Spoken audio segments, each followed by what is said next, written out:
everyone and welcome to my channel. So today's video is going to be my top 5 tips for getting the most out of your Instax Mini 90. This is my Mini 90. I've had it for a couple of years now and I know it is a custom pink colour. I got it for myself, so I was able to choose it, and it I'll link down the website that I got it from. I actually got it in store, but it's in Singapore and I'm not sure if they still do these. So just so you have reference of the little item I'm talking about. Maybe you've received one of these as a gift or you've even bought it for yourself. But these are just my tips for getting the most out of it. I've had mine for about 2 years. I have stopped using it very frequently. You know, I used to use it all the time, maybe in the last year and a half, just for a lot of different reasons.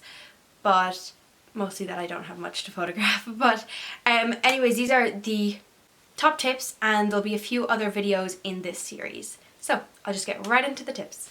So the first thing you need to do is to learn about all the features. I do have another video that I've done previously on how I use my Instax Mini 90 is what it's called, and I kind of go through some of the features, but if anyone wants to know anything in particular about other features, I can do a video on that. Things like using double exposure, bulb mode. If you want to try and learn how to use those, I could definitely try and do a video on that. So my second point then is to use the features. First you need to learn about them and know what they're supposed to do and how they work. Then you need to use them. So I think I'm going to insert some clips of maybe me just holding up the photos. I inserted scanned versions previously, but now I have much better camera.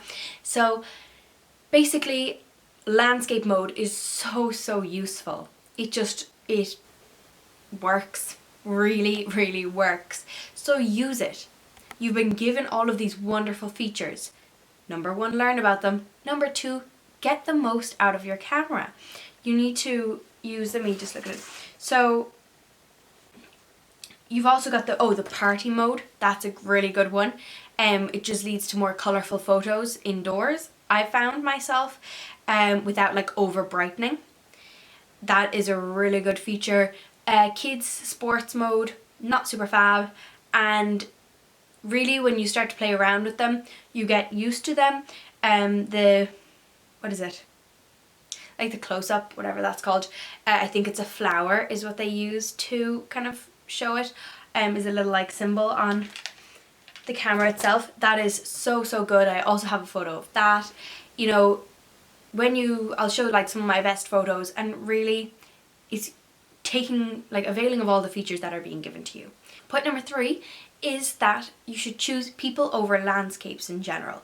So definitely do try out and play with landscape mode, but photos of people are generally better than photos of landscapes, just how the system works. The 90 is more advanced than other instant cameras, like others in the Fujifilm range. That's why it's much more expensive.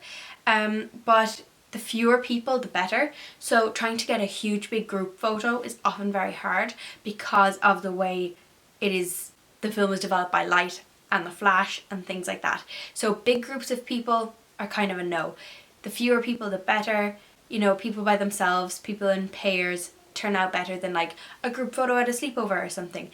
They always turn out a bit grey, just not well lit enough. So avoid landscapes unless it's a really pretty landscape, but people, and the fewer the better. So tip number 4 is that you need to take chances, and it's such a scary thing to do because, you know, the film's expensive, I know. I will link the website down below where I have previously bought my film. The price has gone up slightly, but if you buy it in bulk like I did, which is a big mistake now, but when you buy it in bulk you can get really good deals, especially it's so expensive where I live.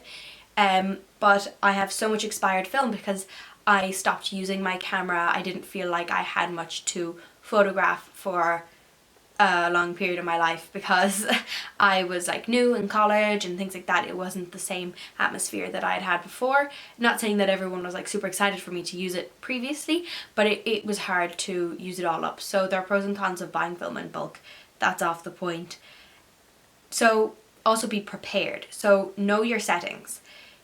You know, this is all in the one point number 4. So take chances but be prepared. So know your settings so when you see that opportunity you can just flick on the setting and take that photo and get that good photo. Because if you're like, would this one be the best photo, then the bird might have flown away, for example, you know, things like that. Know them before you start. So one that is probably going to be a little bit controversial is don't focus too much on like capturing memories. It is great, but it is also just a fun tool. So I, for I'd say 3 or 4 years, took the majority of my photographs on my Instax, and I'm super happy that I did. But then it was kind of sad when I just stopped, because it meant that I stopped taking photos altogether. So don't focus too much on like this capturing memories with your friends and, you know, marking each occasion with the photo. Don't do that kind of thing. It'll just be to your detriment, I think. And take photos with your family. Like, they might be kind of weirded out by it at first, but then it's actually really funny. You can get some really funny photos with your family. So try that. Don't get too caught up in the whole thing. So point number 5, which is one of the really great things about the Instax Mini 90, is that it has a timer, so you can finally allow yourself to be in a photo too. I had the Mini 7S for 2.5 years before I got the 90. I got it when I was 16. Does that make sense? Yeah, I got it for my 16th birthday, or I had it for almost 2 years, that's what it is. I got my Mini 7 and it was great, and I loved taking photos with it, but I was so used to it myself, I was able to get the best results. And then when I would ask other people to take photos for me, the results might not be the same, and I would be in them. So always the crap photos are the ones with me in them. But thankfully with the 90, the quality is better, and you can just set it up and take a photo. And it's really funny then, because you get to be in the photos too. So that's kind of a joke point, but it's also so true. You can really get a good bit out of it because you don't have to constantly ask people to take photos for you. Fab. I love the timer. So that is it. I hope this was a little bit helpful. I know it was kind of a short video, but if you have any questions about using the Instax Mini 90, be sure to leave it down in the comments below, and I will get back to you as soon as I can. I will have Passion Gadgets, which is where I bought my camera and where I bought my film. A lot of film. I think I have like 6 packs over there right now. Oh. Really good prices, really good, highly suggest.